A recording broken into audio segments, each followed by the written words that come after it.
जहां त्रिनेत्रधारी शिव स्वयं विराजते हैं, जहां तीन लिंग एक साथ पूजे जाते हैं और जहां आज भी जलता है एक अग्नि जो हजारों वर्षों से बुझी नहीं।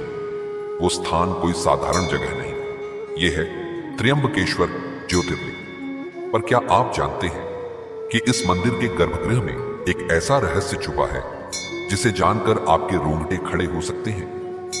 यह सिर्फ मंदिर नहीं, यह एक रहस्यमय द्वार है, काल के नियमों को चुनौती देने वाला। तो आइए इस रहस्य के दरवाजे पर दस्तक देते हैं। समय सृष्टि के प्रारंभ के बाद का एक काल, त्र्यंबक नाम का एक पवित्र स्थान जहां एक असुर ने तपस्या करके ब्रह्मा से वरदान लिया था। उस असुर ने फिर त्रिलोक में उत्पात मचाया, यज्ञों को तोड़ा, ऋषियों को सताया।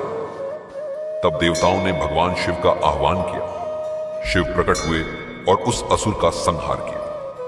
वहीं स्थान पर शिव ने तीन रूपों में ब्रह्मा, विष्णु और महेश के रूप में प्रकट होकर त्र्यंबक कहलाए। यहीं से जन्म होता है त्र्यंबकेश्वर ज्योतिर्लिंग का, जहां तीन देवताओं की शक्तियां एक साथ विराजती हैं। त्र्यंबकेश्वर का एक और गहरा रहस्य जुड़ा है गौतम ऋषि और गंगा के अवतरण से। गौतम ऋषि ने ब्रह्मगिरि पर्वत पर कठोर तप किया। उनकी तपस्या इतनी शक्तिशाली थी कि स्वर्ग के देवता चिंतित हो उठे। इंद्र ने एक युक्ति निकाली और गौतम को पापी सिद्ध कर दिया। ऋषि ने आत्मग्लानि में शिव से प्रार्थना की, हे प्रभु, गंगा को धरती पर लाकर मेरा पाप धो दीजिए। शिव प्रसन्न हुए और गंगा को अपनी जटाओं से छोड़ दिया। इस प्रकार गंगा गोदावरी बनकर ब्रह्मगिरि से पृथ्वी पर अवतरित हुई। इसी घटना के कारण त्र्यंबकेश्वर न केवल ज्योतिर्लिंग है बल्कि गोदावरी की जन्मभूमि भी है। अब बात करते हैं उस रहस्य की जो त्र्यंबकेश्वर के गर्भगृह में छिपा है। यह एक लौता ज्योतिर्लिंग है जहां एक नहीं बल्कि तीन लिंग विराजते हैं, ब्रह्मा, विष्णु और महेश। लेकिन आश्चर्य की बात यह है, इन लिंगों का आकार हर साल बदलता रहता है। कभी कोई बड़ा तो कभी कोई छोटा हो जाता है। पंडितों का मानना है यह लक्षण दर्शाता है कि कौन सी शक्ति ब्रह्मांड में सक्रिय है। अगर शिवलिंग छोटा होता है तो यह अशुभ माना जाता है। कहा जाता है जब जब शिवलिंग का आकार असामान्य रूप से घटा, भारत में कोई बड़ा संकट आया है, जैसे अकाल, युद्ध या महामारी। क्या ये केवल संयोग है या फिर कोई कर्म और काल का सीधा संकेत? त्र्यंबकेश्वर के गर्भगृह में एक रहस्यमय काला द्वार है जिसे केवल विशेष अवसरों पर ही खोला जाता है। इस द्वार के पीछे की जगह कालकुंड कहलाती है।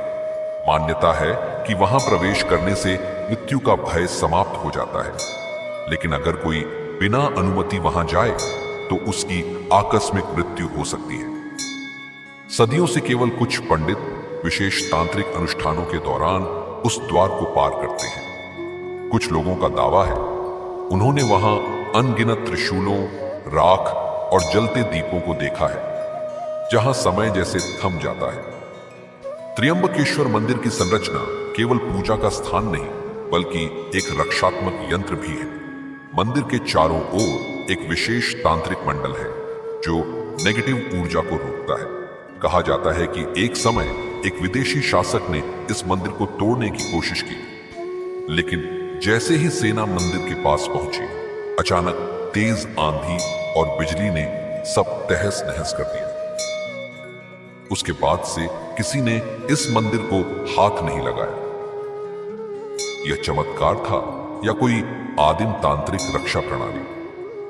हर 12 वर्षों में नासिक में कुंभ मेला लगता है और इसके केंद्र में होता है त्र्यंबकेश्वर मंदिर। एक रहस्य यह भी है, कुंभ के दौरान नागा साधु केवल त्र्यंबकेश्वर के शिवलिंग पर विशेष अभिषेक करते हैं। उनका मानना है कि अमृतत्व की शक्ति यहाँ के जल में समाई है।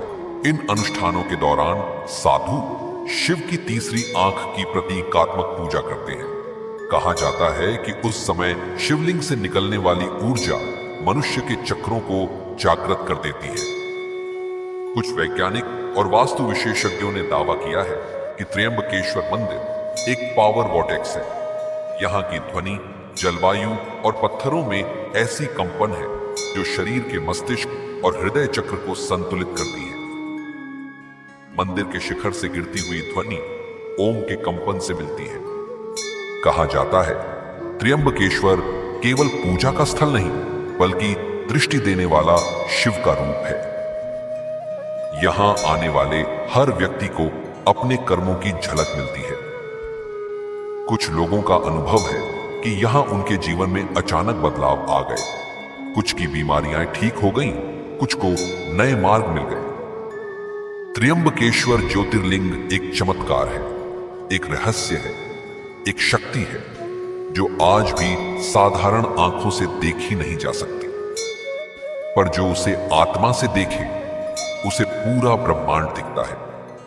क्या आप कभी इस मंदिर के सामने खड़े हुए हैं? क्या आपने महसूस की है वो ऊर्जा जो आपको भीतर तक कंपा देती है?